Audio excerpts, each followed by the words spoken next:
La mañana del 14 de febrero de 1929, Chicago despertó a un escalofriante escenario que quedaría grabado en la historia del crimen organizado.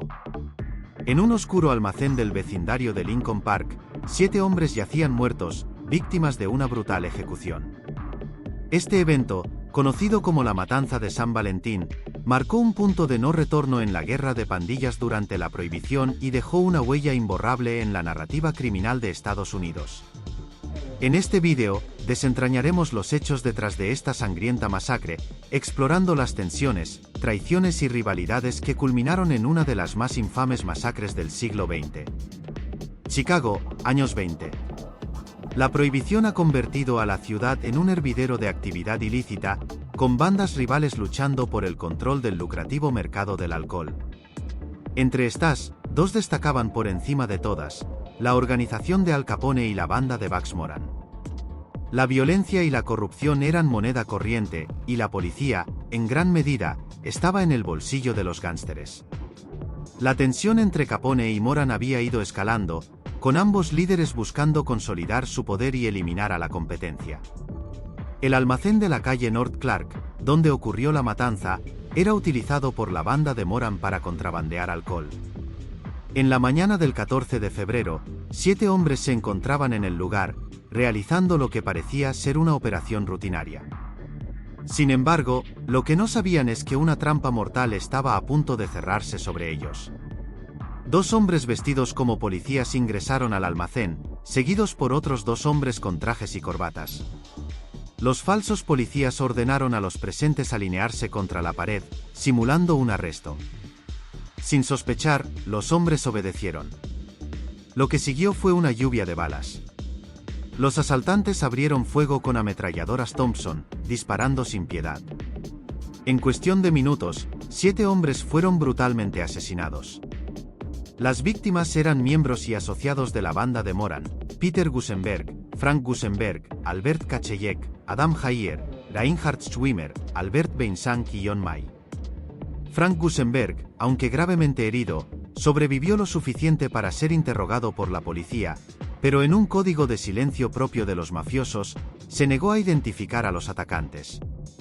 La noticia de la masacre corrió como la pólvora, impactando a una nación ya acostumbrada a la violencia, pero no a este nivel de brutalidad. Los medios de comunicación se hicieron eco del suceso, y la opinión pública comenzó a demandar acciones más contundentes contra el crimen organizado. El FBI, bajo la dirección de J. Edgar Hoover, intensificó sus esfuerzos para combatir a los gánsteres, aunque las pruebas concretas y los testimonios fiables eran escasos. Al Capone, aunque no se encontraba en Chicago en el momento de la matanza, fue señalado como el principal sospechoso. Su rivalidad con Moran y su conocida brutalidad lo convertían en el candidato ideal para haber ordenado la masacre. Sin embargo, las autoridades nunca lograron presentar pruebas concluyentes contra él. Bugs Moran, el objetivo real de la matanza, escapó por poco de la muerte aquel día, ya que llegó tarde al almacén. La masacre debilitó significativamente su organización, y su poder en el bajo mundo de Chicago comenzó a declinar. La matanza de San Valentín no solo significó una feroz muestra de poder por parte de Capone, sino que también expuso la escalada de violencia y corrupción en el sistema. La investigación oficial se vio plagada de problemas, desde la falta de cooperación de testigos hasta la posible manipulación de evidencias por parte de la policía corrupta. La falta de pruebas concretas dejó el caso sin resolver, perpetuando el misterio y el terror asociado con el crimen organizado. A lo largo de los años, la masacre ha sido objeto de numerosas teorías y especulaciones. Algunos creen que los atacantes eran hombres de confianza de Capone, mientras que otros sugieren la participación de agentes externos contratados para evitar dejar rastros.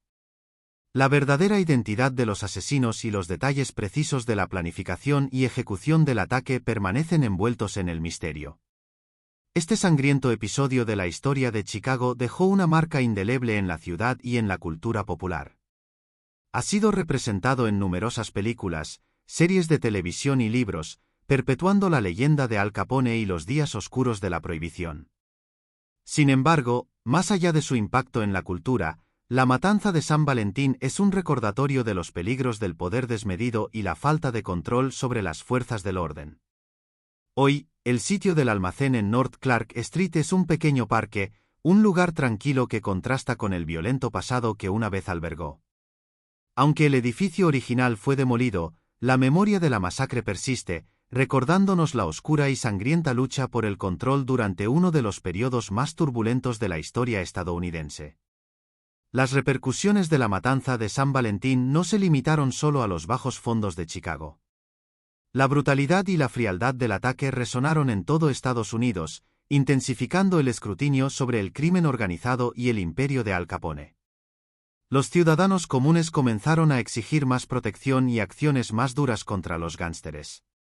La presión pública llevó a las autoridades a redoblar sus esfuerzos para desmantelar las organizaciones criminales. El ascenso de Al Capone al poder fue meteórico, pero también fue su perdición. A medida que la atención de la policía y del FBI se intensificaba, Capone se convirtió en un blanco prioritario. En 1931, finalmente fue arrestado y condenado por evasión de impuestos, un cargo menor comparado con sus crímenes más notorios, pero suficiente para llevarlo a prisión. La caída de Capone marcó el principio del fin de la era dorada de los gánsteres en Chicago. Sin embargo, el impacto de la matanza de San Valentín se extendió más allá del arresto de Capone. La brutalidad del crimen había expuesto la vulnerabilidad del sistema judicial y la corrupción dentro de las fuerzas del orden. Como respuesta, el gobierno federal fortaleció las leyes y las técnicas de investigación, sentando las bases para una lucha más eficaz contra el crimen organizado.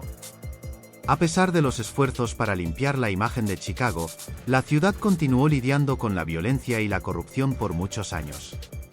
La prohibición, que había sido una de las causas principales de la violencia de las pandillas, finalmente fue derogada en 1933, eliminando una fuente clave de ingresos para los gánsteres. Sin embargo, el legado de aquellos años oscuros dejó una marca indeleble en la historia de la ciudad. El estudio de la matanza de San Valentín también proporciona lecciones valiosas sobre el impacto de las políticas públicas en el comportamiento criminal. La prohibición, aunque bien intencionada, tuvo el efecto contrario al deseado, creando un mercado negro próspero y fomentando la violencia. La historia de este periodo subraya la importancia de considerar las consecuencias no deseadas al formular políticas. En términos de legado cultural, la matanza de San Valentín ha sido inmortalizada en la cultura popular, desde películas clásicas hasta novelas y programas de televisión. Esta representación ha ayudado a moldear la percepción pública de los gánsteres y de la vida durante la prohibición, a menudo glorificando la violencia y el estilo de vida de los mafiosos. Sin embargo, es crucial recordar que detrás de la fascinación por estos personajes históricos hay vidas reales y tragedias que no deben ser olvidadas. A través de la historia de la matanza de San Valentín, podemos entender mejor las complejidades de la naturaleza humana, la lucha por el poder y las consecuencias de las acciones criminales. La tragedia que ocurrió aquel día de San Valentín en 1929 sirve como un recordatorio eterno de los peligros de la ambición desmedida y de la capacidad humana para la violencia. Gracias por acompañarnos en este recorrido por uno de los episodios más oscuros de la historia del crimen en Chicago. Si te ha gustado el vídeo, no olvides suscribirte a nuestro canal y dejarnos un comentario con otras curiosidades históricas que te gustaría que cubriéramos. Y ahora, te invitamos a ver el siguiente vídeo que el algoritmo de YouTube ha escogido especialmente para ti. ¡Hasta la próxima!